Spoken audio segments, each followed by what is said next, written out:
जैसे हमने complementary function की बात की थी आपसे, 3 कैटेगरीज की हमने रिप्रेजेंट किया आपसे, उसी तरीके से पार्टिकुलर इंटीग्रल निकालते हैं पीआई। पीआई का जनरल फॉर्मूला जो है 1/f of D into F of x होता है।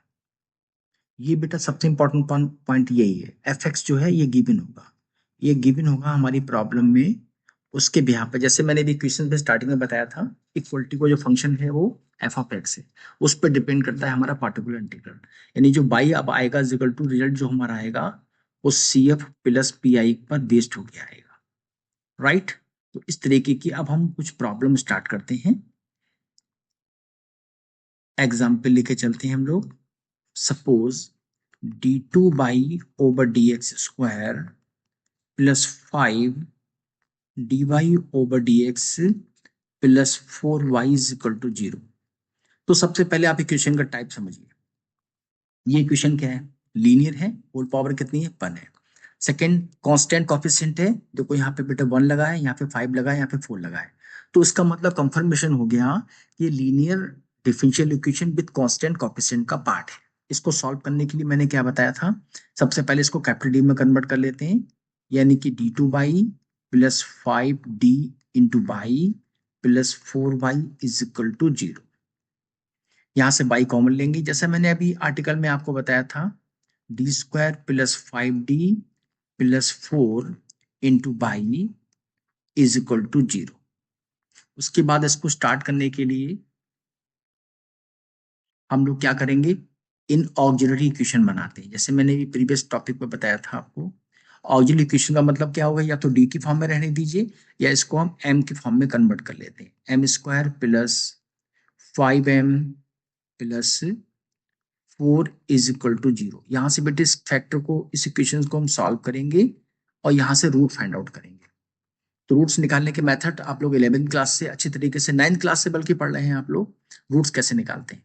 तो इसके फैक्टर क्या होंगे, 4 1 जा 4, यानी कि M square plus 4m plus m plus 4 is equal to 0। यहां से कॉमन ले लेंगे m, यहां से कॉमन ले लेंगे 1, तो m कॉमन ले लेते हैं, तो m प्लस 4 और प्लस 1 कॉमन ले लेते हैं, तो m plus 4 is equal to 0, यानी कि m plus 4 into M plus 1 is equal to 0। तो यहां से m के दो रूट्स आ गए, एक m हमारा आ गया -1 और एक आ गया -4। अब आप बहुत ध्यान से देखिए, इसके रूट्स जो निकाले, अभी जैसे मैंने भी प्रीवियस टॉपिक में बताया था, कॉम्प्लीमेंट्री फंक्शन फाइंड आउट निकालने के लिए हमें ऑक्सिलरी इक्वेशन के रूट्स निकालने होते हैं। तो उसके रूट्स कैसे आए, रूट्स दोनों डिफरेंट हैं।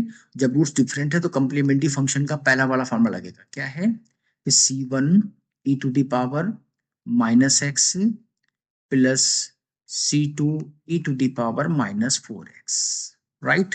तो ये तो कॉम्प्लीमेंट्री फंक्शन हो गया। देन हमें क्या निकालना है, पीआई। तो पीआई के लिए आप देखो, इसका जैसे मैंने बताया था, एफ ऑफ एक्स की वैल्यू कितनी है, F of X is equal to 0 है ना। यहाँ पर देखो, जब 0 है तो पीआई कितना हो जाएगा, 0 हो जाएगा। तो इसका जो कंप्लीट सोल्यूशन है वो C F plus P I में हम जब पुट करेंगे,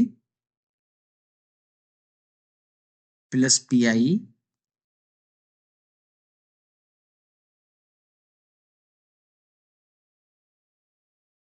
तो y इज इक्वल टू कितना हो गया, y इज इक्वल टू आ जाएगा c1 e to the power -x plus c2 e to the power -4x। ये हमारी प्रॉब्लम का कंप्लीट सॉल्यूशंस हो गया।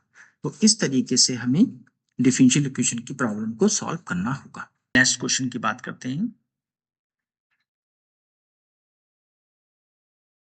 d2 Y over D X square plus 4 dy over D X plus 4y is equal to 0। तो equation को solve करेंगे, फिर से बेटा इसको हम ऐसी फॉर्म में बना लेते हैं, d2 Y plus 4 dy plus 4y is equal to 0।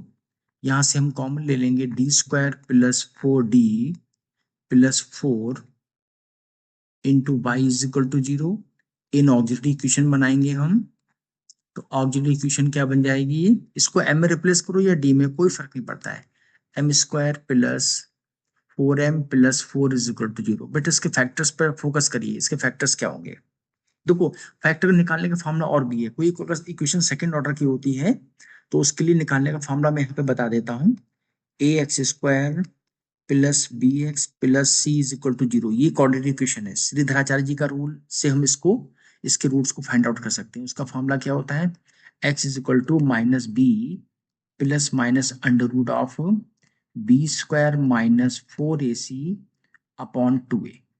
ये किस कंडीशन में लगाते हैं, जब कोई प्रॉब्लम हमारी क्वाड्रेटिक होती है, यानी सेकंड ऑर्डर की प्रॉब्लम होगी, वहां पर हम सीधाचार्य के फॉर्मूले से x की वैल्यू को फाइंड आउट कर सकते हैं। तो इससे भी निकाल सकते हैं, और डायरेक्ट मैं देख भी रहा हूं कि ये m प्लस 2 का होल स्क्वायर हो गया। तो m प्लस 2 का होल स्क्वायर होने से इसके रूट्स कितने हो गए, यानी कि m प्लस 2 और m प्लस 2, यानी इसके रूट्स जो आ गए वो m इज इक्वल टू -2 और -2 आ गए। तो इसका मतलब दो रूट्स आने का मतलब, और रूट्स कैसे आ गए आप ध्यान दो इस पर, इसके रूट्स कैसे हैं, इक्वल हैं। तो इक्वल रूट्स का मतलब क्या हो गया, सेकेंड फॉर्मूला लगेगा कॉम्प्लीमेंट्री फंक्शन का, क्या था, सी एफ क्या निकाला था हमने, c1 e to the power -2x plus X, c2 e to the power -2x। बेटा बहुत ध्यान देना, इक्वल रूट्स में क्या लगाते हैं, डिफरेंट रूट्स में क्या लगाते हैं, बेसिकली प्रॉब्लम स्टूडेंट्स को यही पढ़ाती है। और इसका पीआई कितना हो जाएगा, पीआई देखो इज इक्वल टू कितना है, 0। तो इसका कंप्लीट सोल्यूशन की हम बात करेंगे तो y इज इक्वल टू कितना हो गया, सी एफ प्लस पीआई। ये इसका कंप्लीट सोल्यूशन हो गया। तो इस तरीके से हम इन प्रॉब्लम को सॉल्व करते हैं। नेक्स्ट क्वेश्चन हम और ले लेते हैं। Suppose d2/dx² plus 4y is equal to 0, that is d² plus 4y is equal to 0, d² plus 4 into Y is equal to 0। इन ऑक्सिलरी इक्वेशन बनाते हैं इसकी हम।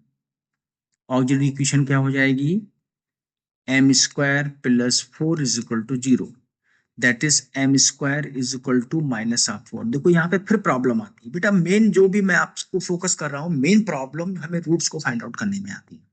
अब m² इज इक्वल टू -4 है, तो m is equal to under root of -4 हो गया, यानी कि यहाँ पर कॉम्प्लेक्स नंबर आएगा, क्योंकि अंडर रूट माइनस में कभी भी सॉल्व नहीं होते हैं।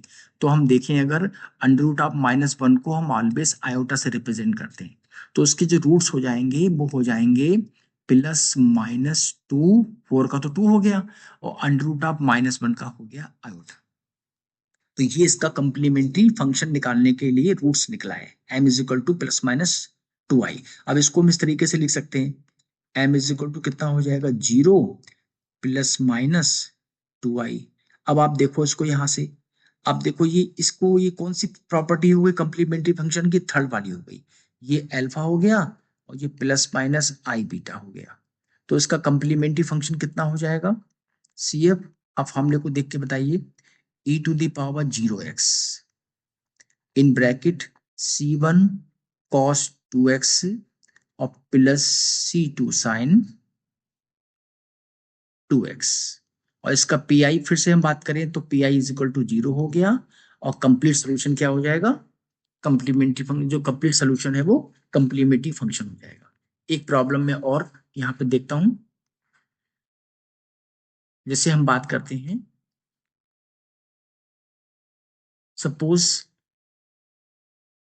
d+4 to the whole cube into Y is equal to 0।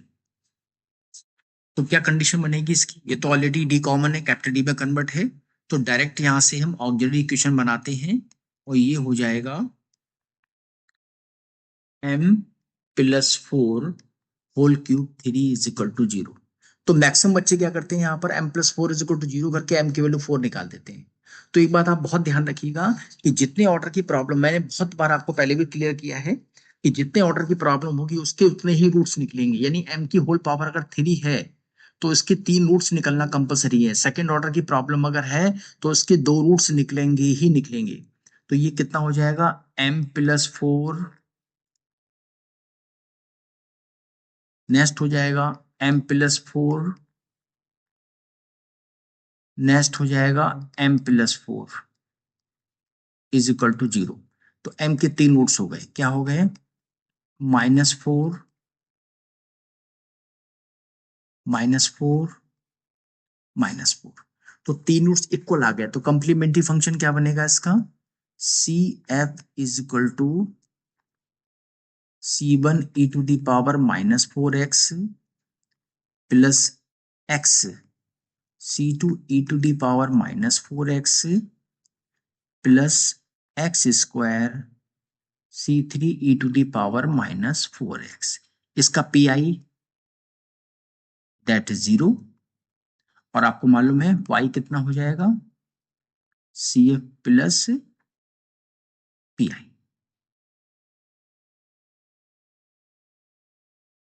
Okay, thank you very much.